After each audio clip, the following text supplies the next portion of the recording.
2500 Di sini saya akan mempraktekkan yaitu CPS adanya BLS atau Basic Life Support. Di sini terdapat pasien yang didapatkan henti jantung.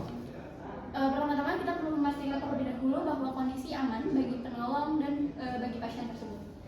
Kemudian kita sadarkan pasien dengan menggoyangkan dan menepuk sambil memanggil namanya.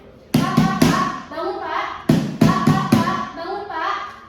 Didapatkan pasien tidak bernafas dan kemudian kita periksa pada arteri kortikoid pada di antara cartilago dengan dua jari yaitu jari telunjuk dan jari tengah. Hitung selama 5-10 detik. Didapatkan pasien tidak bernafas dan tidak teraba nadinya. Kemudian kita melakukan CPR dengan 30 kompresasi dan 2 kali ventilasi. Pastikan tangan kanan ditaruh di antara pada sternum, pada sternum, kemudian tangan lainnya dan dengan posisi inwalk. Kemudian pastikan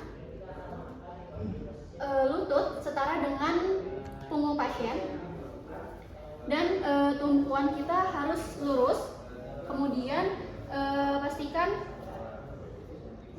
ketika menekan itu dengan kedalaman 5-6 cm supaya mencegah fraktur kosta.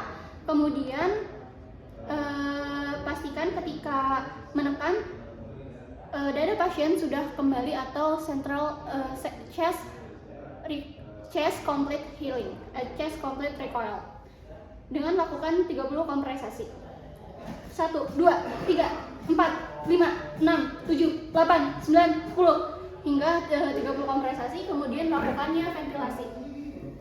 Sebelum melakukan ventilasi, kita pastikan terlebih dahulu atau kita memberi jalur nafas pada pasien. Apabila tidak adanya cedera pada vertikal. Kemudian setelah dilakukan, kita pasang ventilasi menggunakan back valve mask dengan 8-12 kali.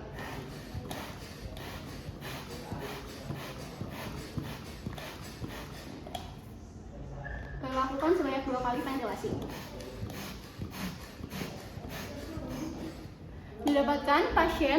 Didapatkan setelah ventilasi, pasien kemudian kita periksa kembali nafas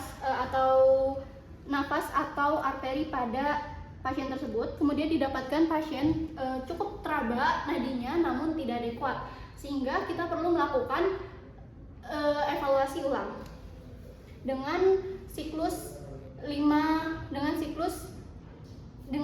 siklus CPR, yaitu 3:2 dengan 30 kompresi dengan 2 kali ventilasi. 1, 2, 3, 4, 5, 6, 7, 8, 9, 10 sampai 30 kali. Kemudian lakukan kembali ventilasi sebanyak 2 kali dengan gerakan yang sama dengan 8 hingga 12 kali sebanyak 2 kali.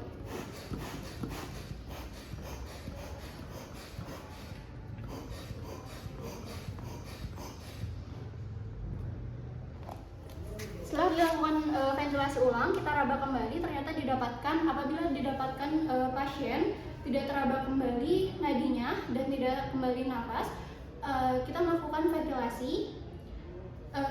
kembali ventilasi. Kemudian setelah ventilasi, apabila masih tidak teraba, kita lakukan CPR dengan siklus 5 kali, yaitu dengan 30 kompresasi dan 2 kali ventilasi.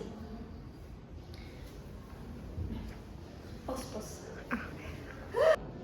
Mengapa arteri karotid dipilih untuk pemeriksaan pulsasi pada BLS?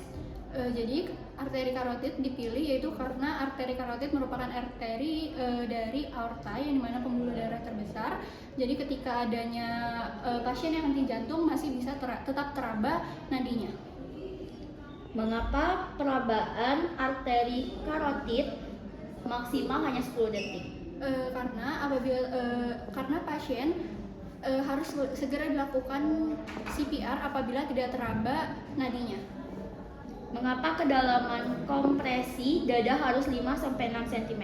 Kedalaman kompresi dada 5-6 cm yang ideal itu supaya untuk mencegah adanya fraktur kosta apabila terlalu dalam. Apabila terlalu dangkal tidak akan terasa. Mengapa perlu membuka jalan nafas sebelum ventilasi? Karena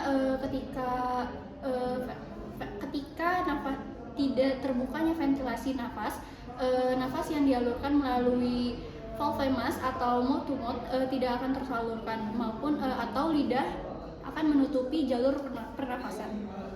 Jika ada nadi tetapi tidak bernafas, mengapa hanya dilakukan ventilasi? Karena jantung masih memompa darah sehingga pernafasan masih bisa dilakukan atau permasalahannya hanya pada pernafasan. Sekian dari saya. Assalamualaikum warahmatullahi wabarakatuh. Nomor 6 dijawab? Enggak, kan aku nggak recovery. Iya.